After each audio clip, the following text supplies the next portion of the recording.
રસાયણ મુક્ત ખેતીથી બદલાઈ કિસ્મત. પ્રગતિશીલ ખેડૂત છન્નાજી ઠાકોરની સફળતાની સફર. નમસ્કાર મિત્રો, હું સંજય જાની. અત્યારે હું આવ્યો છું મહેસાણા જિલ્લાના છેવાડાના તાલુકા મથક સતલાસણા તાલુકામાં. અહીં આવેલું છે વિશ્વ પ્રસિદ્ધ તારંગા હિલ અને એની તળેટીમાં વસેલું ગામ એટલે ટીંબા. ટીંબાના એક ખેડૂતે અહીં પ્રાકૃતિક ખેતી વર્ષ 2017-18ની સાલમાં શરૂ કરી અને પ્રાકૃતિક ખેતી શરૂ કર્યા પછી તેમને જે જીગરભાઈ નામના એક ગ્રામ સેવકે જે માર્ગદર્શન આપ્યું અને એના આધારે જે ખેતી કરતા ગયા, ત્યારે હવે એ ખેતીને એમણે પ્રાકૃતિકતા જે કુદરત સાથે સંકળાયેલી છે એની અંદર 4 ચાંદ લગાવ્યા છે. અહીં અનેક પ્રકારની વનસ્પતિ, અનેક પ્રકારના શાકભાજી, અંજીર, દ્રાક્ષ તેમજ કાકડી, ભીંડા, આ રીતના અનેકો ખેતીને જે વનસ્પતિમાં કે આપણે જે શાક ફળ ફળાદીમાં જે આવતું હોય છે એ તમામ વસ્તુ કુદરતી રીતે સંપૂર્ણ પ્રાકૃતિક રીતે અહીં ઉછેરવામાં આવે છે અને વાવેતર કરવામાં આવે છે. અળસિયા દ્વારા અહીં ખાતર બનાવી અને એ ખાતરને જમીનમાં પધરાવી અને જમીનમાંથી અળસિયા ખાતર દ્વારા જે ફળદ્રુપતા લાવવામાં આવે છે એના દ્રશ્યો પણ બેનમૂન અને અજોડ રીતે જોવા મળ્યા છે. આપણે વાત કરીશું અહીંના ખેડૂત સાથે કે જેમણે આ પ્રયોગને શિખર પર પહોંચાડ્યો છે અને સફળ પણ થયો છે, સારો એવો પાક પણ લઈ રહ્યા છે અને તેઓએ પ્રાકૃતિક ખેતી થકી અનેક એવોર્ડો મેળવ્યા છે. રાજ્ય સરકારે એમને સન્માનિત કર્યા છે, જિલ્લાના ખેતીવાડી વિભાગે પણ એમને સન્માનિત કર્યા છે. આપણે જાણીશું એમની પાસેથી કે તેઓ આ બાબતે શું કહી રહ્યા છે. તમારું નામ શું? ઠાકોર છન્નાજી ભીખાજી, ગામ ટીંબા, તાલુકો સતલાસણા, જિલ્લો મહેસાણા. છન્નાજી, કેટલા વર્ષથી આ પ્રાકૃતિક ખેતી કરો છો અને આ કોની પ્રેરણાથી તમે આ શરૂ કરી? આ 2017થી ચાલુ કર્યું અને ગામ સેવક જીગરભાઈનો ખૂબ આમાં ફાળો છે. જેમ જેમ મારે જરૂરિયાત પડી એમ જીગરભાઈને હું પૂછી રહી છું પાયાના ખાતરમાં કઈ રીતે આપવું, એને છંટકાવ રોગ જીવાતનો છંટકાવ કઈ રીતના કરવો, કઈ ફળ લગાવો તો એના ફાયદા થાય, શાકભાજીમાં ખૂબ એમને મારે પાસે મદદ કરી. કેટલો પાક તમે લઈ રહ્યા છો અને વાર્ષિક આવક સ્તર ક્યાં પહોંચેલું છે? પહેલાં કેમિકલમાં કરતા હતા એમાં ખર્ચો ખૂબ પડતો હતો અને પાછળ કશું વધતું નહોતું. પ્રાકૃતિક ખેતી કર્યા પછી અમને ફાયદો સારો થયો અને ખર્ચ ઘટી ગયો અને ફાયદા થવા મળે. એક તો પહેલાં ઘરમાં આપણે ચોખ્ખું ખાવા મળે, શાકભાજી ઘરનું, અનાજ ઘરનું, તેલ ઘરનું, મરચું ઘરનું, હળદર ઘરની, એટલે એ ઘણો ફાયદો થયો. કારણ કે બજારમાંથી લાવવું નહીં પડતું. આગામી સમયમાં આ ખેતીને હવે તમે જીવંત રાખશો અને એ જીવન પર્યાપ્ત શરૂ રહેશે?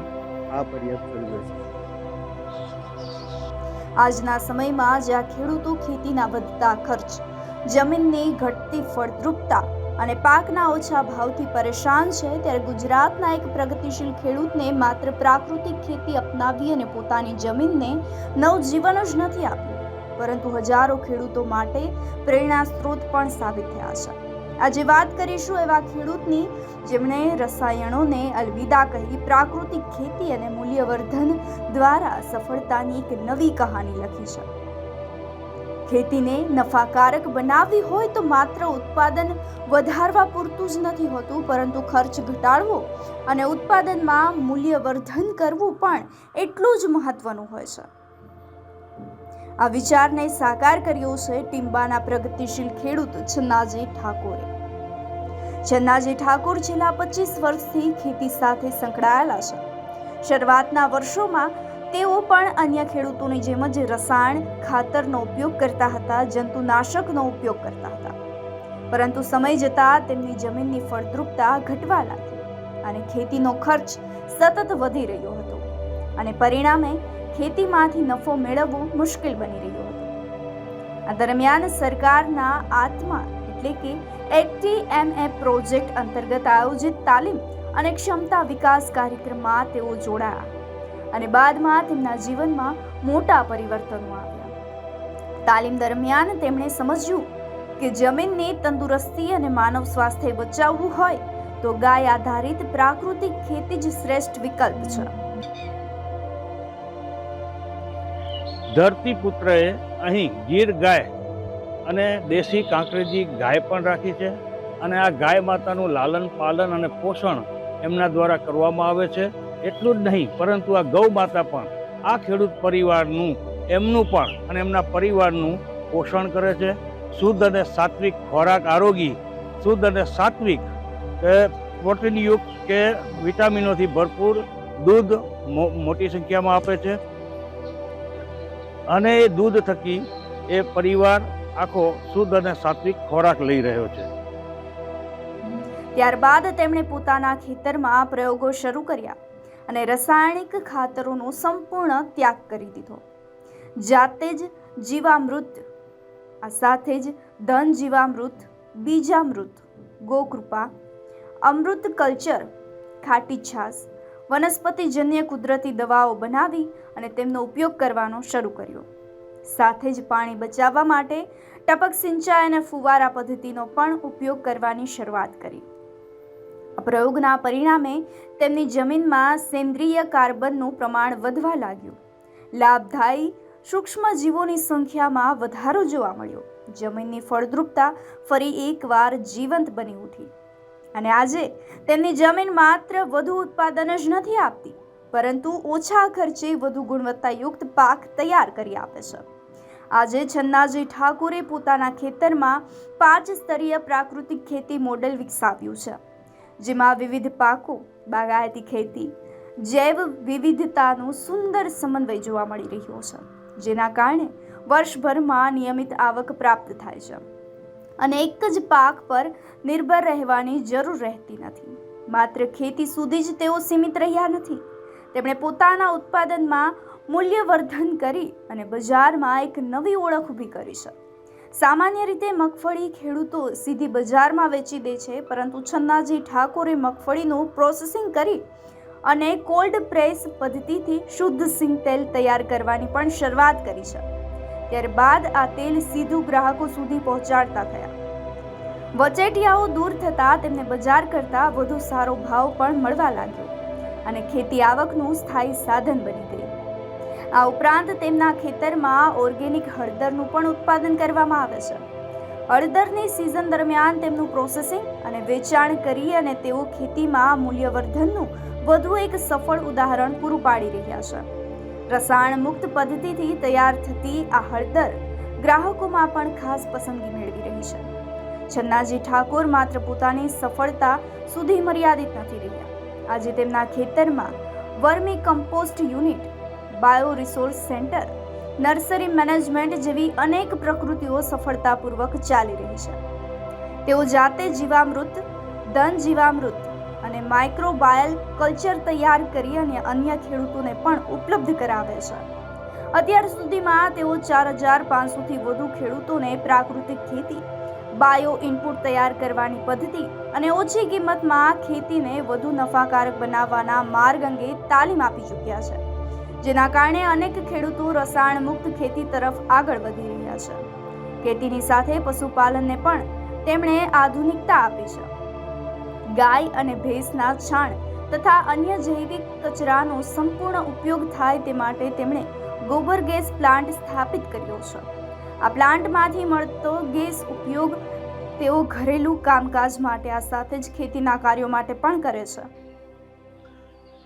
ખેડૂત ભાઈએ પશુઓનું જે ખાતર છે, જે એમનું મળમૂત્ર છે, એના થકી, એમના ગોબરો થકી અહીં એક પ્લાન્ટ બનાવ્યો છે, જેને આપણે ગોબર ગેસ કહીએ છીએ. ગોબર ગેસ દ્વારા અહીં પાઇપલાઇન આપવામાં આવી છે, નીચેથી ગેસ ઉત્પન્ન થાય છે.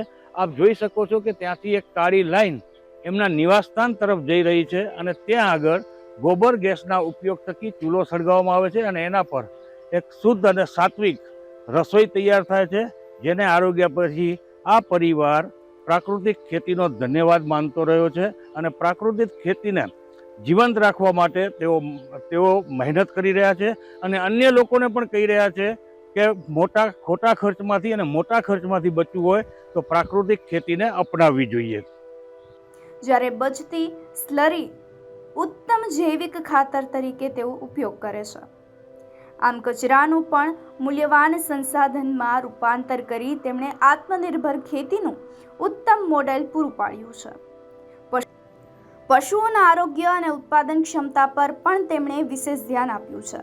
ઉનાળાની કાળઝાળ ગરમીમાં ભેંસોને રાહત મળે તે માટે પશુશાળામાં આધુનિક ફુવારા અને સ્પ્રિંકલ કુલિંગ સિસ્ટમ ઊભી કરવામાં આવી છે, જેના કારણે પશુને સતત ઠંડક મળી રહે, ગરમીથી તેનો બચાવ થાય અને તણાવ ઓછો રહે. આપણે કાળા માથાના માનવીઓએ કુદરતે બક્ષેલી ભેટની સાથે એટલી ક્રૂર મજાક કરી. આપણે વૃક્ષો કાપ્યા, આપણે પર્વતો તોડ્યા. ત્યારે આજના વર્તમાન સમયની અંદર આપણે ગરમીનો પ્રકોપ સહેવો પડે છે. પરંતુ હવે આપણે એના માટે પણ એક સાધન શોધી લાવ્યા. પહેલાં પંખા હતા, હવે પંખામાંથી કુલર અને એસી તરફ વળ્યા છીએ અને સતત એસીના વપરાશથી આપણે આપણા શરીરને પણ નષ્ટ કરી રહ્યા છીએ. ક્યાંય 2 મિનિટ તડકામાં ઊભું હોય તો એસી ખાધેલું શરીર 2 મિનિટ પણ તડકો સહન કરી શકતું નથી. ત્યારે આપણે એ બધી બાબતને જવા દઈએ અને વાત કરીએ તો આ ખેડૂત જે ધરતી માતાના ખોળામાં ખૂંદીને અને પશુધનને પણ એના થકી એક રોજગારી મેળવે છે. પશુધનને સાચવવું, પશુઓને માવતર તરીકે કે એના દીકરા તરીકે એમને સાચવવા. આજે જે એમણે અહીં પશુઓને ગરમી ના પડે એટલે એમના શેડ ઉપર ફુવારા લગાવ્યા છે, ઠંડા પાણીની છાલક પડે છે અને જે આ ભેંસ છે, વાછરડા, એના પાડા છે કે એમની પાડીઓ છે, એમના જે બચ્ચા છે, બાલુડા છે, એમને ઠંડક મળી રહે તે દિશામાં એક પગલું ભરવામાં આવ્યું છે. એમણે પણ એવું વિચાર્યું કે આપણે તો કાળા માથાના માનવી ગમે ત્યાંથી ગમે તે રીતે ઠંડક મેળવી લઈએ, પરંતુ આ મૂંગું ઢોર, મૂંગું પશુ આપણને કઈ રીતે કહે કે હું ગરમીથી પીડાઉં છું. એટલે એમના દિલને ઠંડક મળે એના માટે કરીને તેઓએ સરકારી યોજના થકી એક આ ઉપાય શોધી કાઢ્યો છે. એમને ઉપરથી એક ફુવારો નાખેલો છે જે ઠંડા પાણીની છાલક આપે છે, જેથી પશુ ગરમીથી રાહત મેળવી શકે એમ છે. દૂધ ઉત્પાદન પર પણ સકારાત્મક અસર જોવા મળે છે. દૂધ ઉત્પાદન પર સકારાત્મક અસરની સાથે સાથે પ્રાકૃતિક ખેતીની સાથે પશુપાલનમાં પણ આ વૈજ્ઞાનિક સંકલન અને અન્ય ખેડૂતોમાં પણ પ્રેરણાદાયક ઉદાહરણ પૂરું પાડી રહ્યા છે. પ્રાકૃતિક ખેતી ક્ષેત્રમાં તેમના નોંધપાત્ર યોગદાન બદલ તેમને ગુજરાત સરકારનો સરદાર પટેલ કૃષિ સંશોધન પુરસ્કાર, બેસ્ટ આત્મા ફાર્મર એવોર્ડ 2023-24 સહિતના અનેક સન્માનો પ્રાપ્ત થયા છે.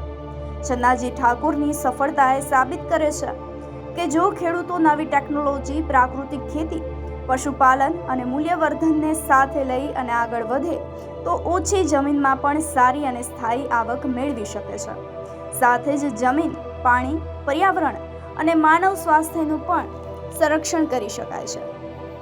આજના સમયમાં પ્રાકૃતિક ખેતી માત્ર એક વિકલ્પ નથી, પરંતુ ભવિષ્યની ટકાઉ અને આત્મનિર્ભર તેમજ સમૃદ્ધ ખેતી તરફનું એક મજબૂત પગલું પણ બની રહી છે. ચન્નાજી ઠાકુર જેવા પ્રગતિશીલ ખેડૂતોની સફળતા હજારો ખેડૂતો માટે આશા, આત્મવિશ્વાસ અને નવી દિશાનું પ્રતીક બની છે.